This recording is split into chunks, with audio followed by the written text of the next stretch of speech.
Imagine un instant, tu regardes la pochette de ton album préféré, peut-être qu'au départ tu l'as juste vu en tout petit sur ton écran, dans ta playlist, mais quelque chose t'a frappé, quelque chose qui te parle et te plonge immédiatement dans l'univers de l'artiste sans même entendre une seule parole. Mais est-ce vraiment un hasard cette pochette t'attire autant ? Cette attention aux détails, cette manière de capter l'essence d'un projet, c'est l'œuvre d'un créateur, un créateur qui reste souvent dans l'ombre, mais dont l'influence est immense dans le rap français. Aujourd'hui, on va parler de l'homme derrière certaines des covers les plus iconiques du rap de ces dernières années, celui qui a redonné une vraie place au CD et aux versions physiques dans un monde où tout se dématérialise. On parle bien sûr de Régular. Alors pour bien comprendre l'ascension de Régular, ou Samuel Lamidé de son vrai nom, il faut commencer par le début. Ce qui est intéressant, c'est que Samuel n'a pas toujours été destiné à devenir le designer du rap français. Et oui, on aurait bien aimé vous récapituler tout depuis sa naissance, mais vous vous doutez bien qu'on ne va pas retrouver la ville, la taille ou encore le groupe sanguin d'un graphiste sur internet. À vrai dire, il est plutôt discret, donc on va revenir en arrière sur les prémices du projet Régular. Un 995, ma main gauche et ma main droite, l'entourage, mon cœur et mon sang, mon gun et mon plan, une main lave l'autre.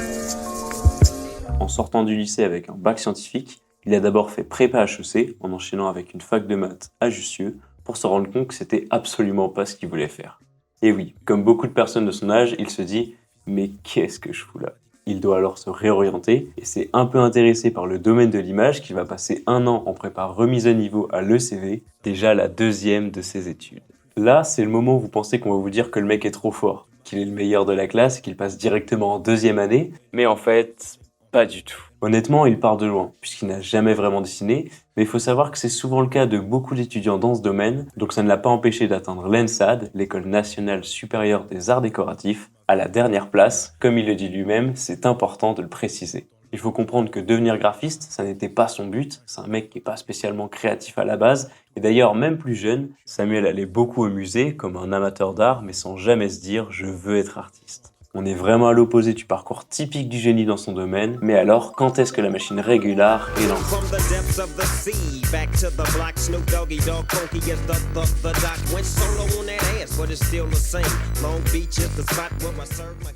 Tout commence alors qu'il rentre en école de design, où il va se passionner pour la typographie et la photographie. C'est vraiment un plasticien qui aime jouer avec les matières, les textures et les outils qui sont à sa disposition. Il ne se contente pas que de l'ordinateur, et il aime cet esprit de polyvalence et de liberté créative.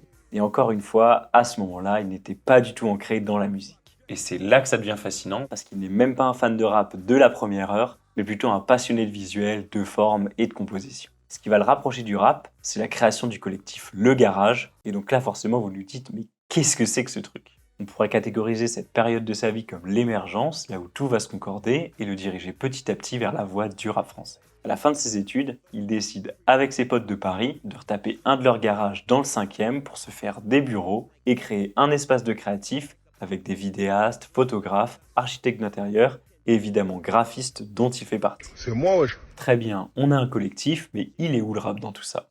Tout part de la collection avec le groupe 1995. Si vous connaissez pas, c'était un collectif du sud de Paris composé de 5 rappeurs, Alpha One, Daryl the Ja, Nekfeu, Funky Flav et Sneezy, avec Hologram Low en tant que producteur. Beaucoup de noms qui peuvent d'ailleurs vous paraître très familiers, puisqu'ils ont chacun plus ou moins réussi de leur côté. Mais si on doit retenir une chose, c'est qu'ils ont fait pas mal de bruit en France et qu'ils ont bien participé à l'émergence du genre. Samuel n'était pas là ce jour-là, mais il raconte que c'était vers 2010. Le collectif était en train de travailler avec du Ranfanfon. Et Sneezy, un jeune rappeur du groupe qui passait par là, a été attiré par la musique. Et c'est de cette interaction que partent toutes les collaborations futures de Régular. Et ouais, rien que ça. Le collectif entier avait souvent l'habitude de travailler sur l'image du groupe. J'étais un peu le graphiste à tout faire de 1995. S'ils avaient besoin de moi, j'étais partant. À partir de là, on peut imaginer que c'est lui qui a réalisé les covers du groupe, les t-shirts ou encore le logo. Et il travaillera avec eux jusqu'en 2013, là où le groupe commence à se séparer et n'est presque plus actif. C'est aussi à cette période qu'il quitte le garage. Et oui, toutes les bonnes choses ont une fin. Et puis il avait besoin d'un nouvel environnement plus calme pour se lancer dans la première cover qu'il postera sur son compte, la première d'une très longue série.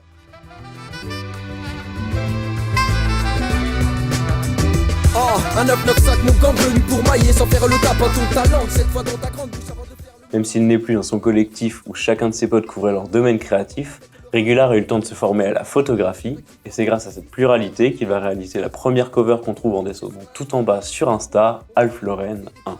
Disons-le, c'est une cover assez basique pour deux petits clients en soi, rien d'extraordinaire. Alpha One et Hologram Low qui venaient de créer leur label Don Dada Records.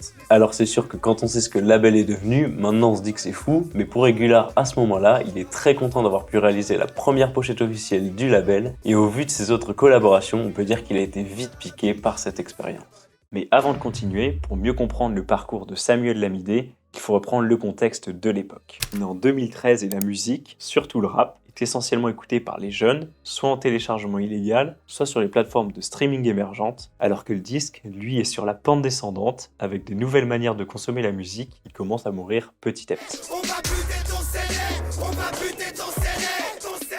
Plus de ça, le nombre d'artistes ne cesse de croître face à un public qui n'a plus les moyens de payer 15 € pour un album. Et dans ce contexte, l'importance des covers dans le rap était minime par rapport à aujourd'hui. Par exemple, les gens qui téléchargeaient voyaient la cover supprimée une fois sur deux. Bref, il restait encore tout à faire.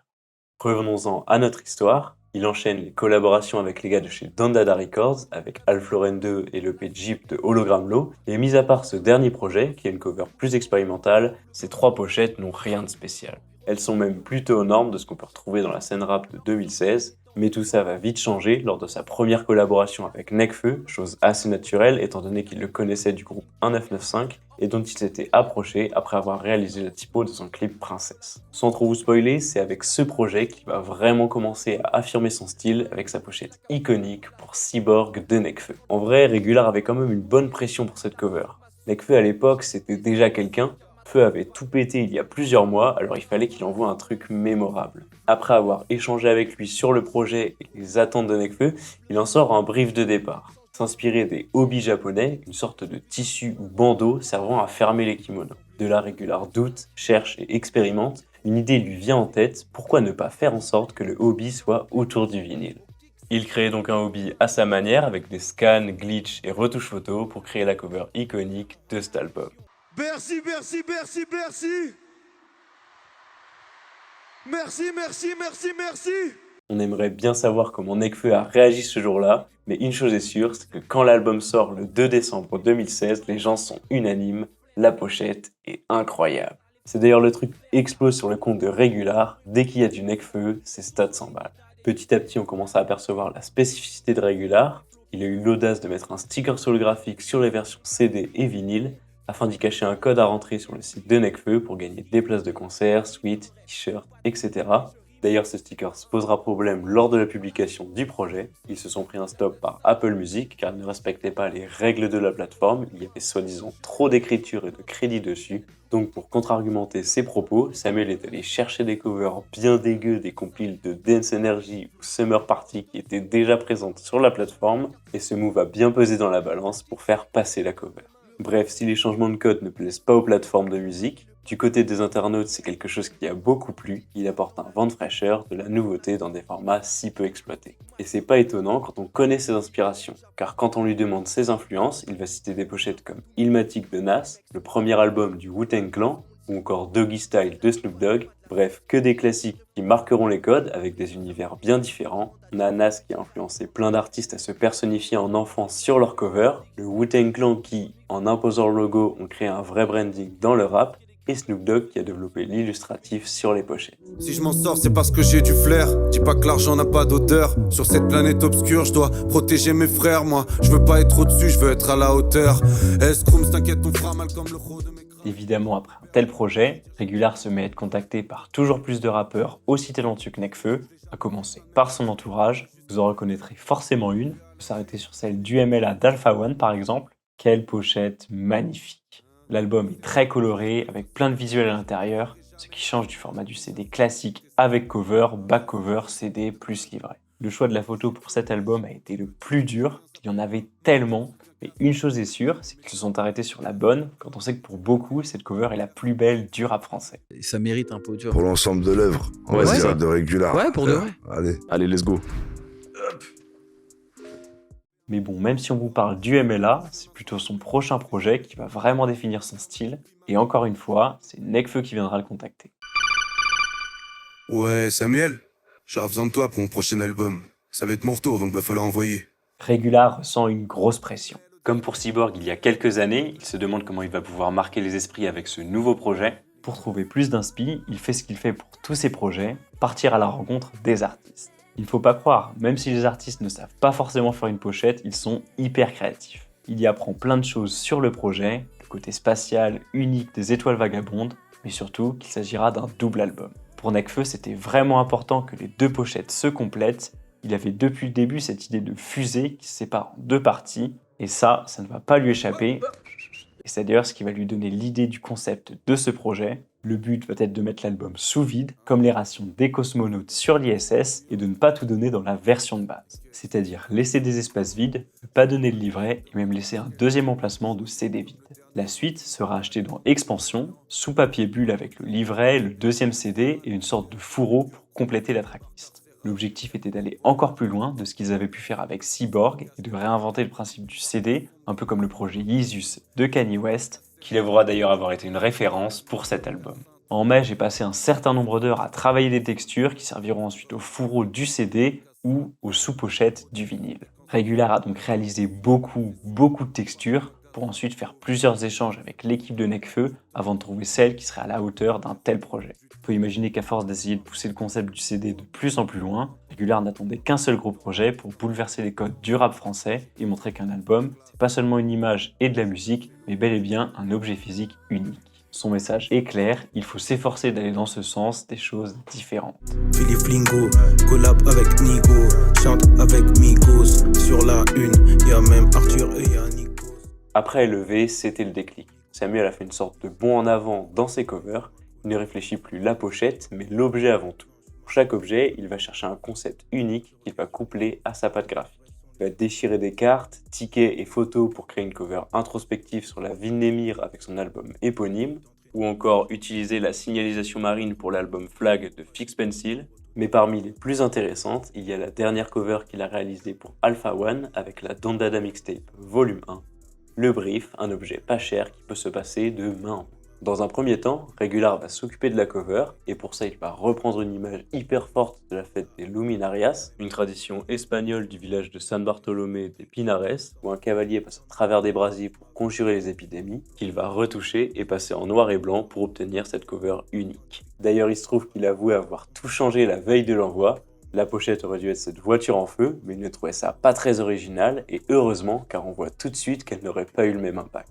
Une fois la cover validée, c'est ici que le travail commence vraiment, et pour répondre à la demande d'Alpha, il va choisir de proposer le CD à la vente, non pas dans une boîte classique, mais bien dans une simple pochette plastique qu'il viendra habiller avec un sticker orange qui contraste bien avec le noir et blanc de la cover.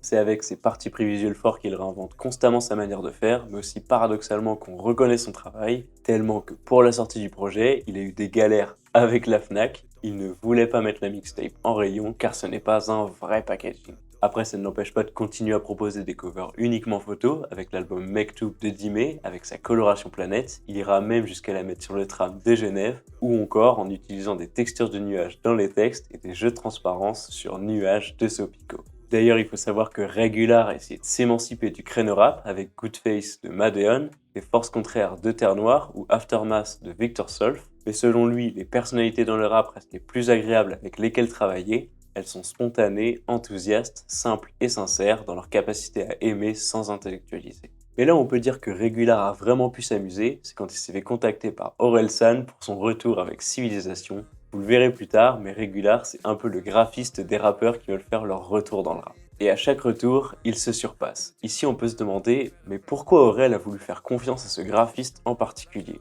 Parce qu'il cherchait de la créativité et il a été servi. Pour ce projet, ils ont imaginé tellement d'éléments, à commencer par le plus iconique, le drapeau. Moi, j'ai fait ça à la base. Et c'est après environ 100 essais qu'ils sont arrivés à cette version. Vert pour la province d'où il vient, bleu et rouge les couleurs du drapeau français et surtout celle de Caen, une bande noire avec son logo, le petit shuriken là, et du gris. En réalité, ces enchaînements de carreaux grisâtres ne vous sont pas similaires, parce que vous n'êtes pas habitué à travailler avec les images. Pour les graphistes, comme nous par exemple, ce motif signifie la transparence qu'on retrouve dans les logiciels comme Photoshop lorsqu'on supprime des pixels d'une image. Mais alors, pourquoi mettre du transparence sur un drapeau ? On se retrouve avec le fond vide de Photoshop à droite, ce qui permet à n'importe qui d'y ajouter ce qu'il veut et se l'approprier. L'identité visuelle, c'est fait, mais là où Regular et Aurel vont péter un câble, c'est sur la commercialisation du projet. On s'est dit ce serait bien d'avoir un truc où quand tu l'ouvres, t'es content et tu sais pas ce qu'il y a à l'intérieur. Et c'est Regular qui a vraiment commencé à dire « Ah bah viens, on va rendre hommage au CD, tu vois. » C'est lui qui a eu l'idée de faire un CD gravé, un CD de PlayStation, et puis après les idées sont parties, genre... Pour chaque son de l'album, il y a un CD à son effigie. Autrement dit, si tu achètes un CD, tu peux te retrouver avec un des 15 CD au hasard. Mais c'est pas tout. Il y a aussi 4 CD holographiques, La verte, la bleue, la rouge, la noire. évidemment exclusifs, qui forment Civilisation quand on les assemble, et encore un système de tickets d'or pour des concerts gratuits à vie en 5 exemplaires avec un CD de rue. Mais je vous ai dit que c'était pas tout. Il sortira plus tard une édition Shuriken avec une édition à l'effigie de Regular. Honnêtement, quoi de plus honorable pour un graphiste. Aurel en ressortira encore plus tard, et cette fois-ci ce sera les derniers avec la réédition ultime, Civilisation et Civilisation perdue. Quoi de mieux pour commercialiser un projet que de créer de l'exclusivité avec un tirage au sort. Tout ça, ça fait un peu effet Pokémon, ça lui a permis de marquer son retour, et ça s'est vu sur les ventes, 900 000 en mai, et il est actuellement sur la route du million de ventes. Voilà de quoi est capable Regular quand il peut exprimer sa créativité et qu'il a un client aussi chaud que lui pour mettre du budget dans la réalisation d'un projet unique. Quand on voit ça, on se dit que la contrainte financière a souvent dû jouer un rôle et a dû le brider dans sa créativité. À partir de là, on peut commencer à imaginer toutes les idées qu'il n'a pas pu faire et réaliser, comme par exemple une com sur un sous-marin pour Fix Pencil, un fourreau avec des nuages qui cachent le CD pour Sopico, ou alors une expo avec un gazon en forme de planète pour 10 mai. Franchement Samuel, si tu passes par là, on aimerait trop savoir. Mais pour en revenir à ce qu'on disait tout à l'heure, quand on vous parle de ne pas tomber dans le cliché, c'est principalement à cause de ce projet.